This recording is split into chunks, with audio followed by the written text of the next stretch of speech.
To analyze Google Analytics segments, start by understanding what segments are and how they can help you.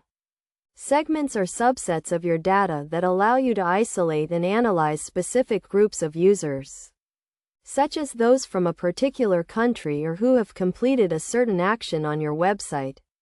First, log into your Google Analytics account and navigate to the Reports tab. From here, click on the plus sign next to the word Segments and select New Segment.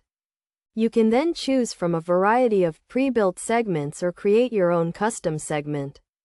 When creating a custom segment, you can choose from a range of dimensions and metrics, such as demographics, behavior, and technology. For example, you can create a segment for users who are between the ages of 25 and 45, have visited your website more than 3 times, and have made a purchase. Once you have created your segment, you can apply it to any report in Google Analytics.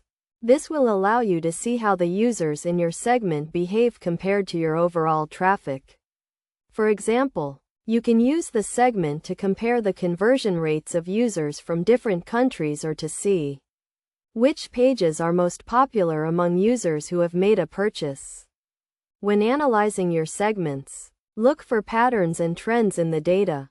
For example, you may find that users from a certain country have a higher conversion rate than users from other countries. You can then use this information to inform your marketing strategy and make data-driven decisions.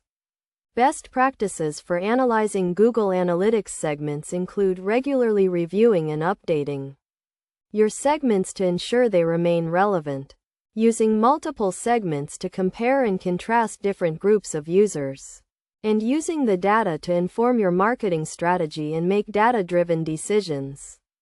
By following these steps and best practices, you can use Google Analytics segments to gain a deeper understanding of your users and make data-driven decisions to improve your website and marketing strategy.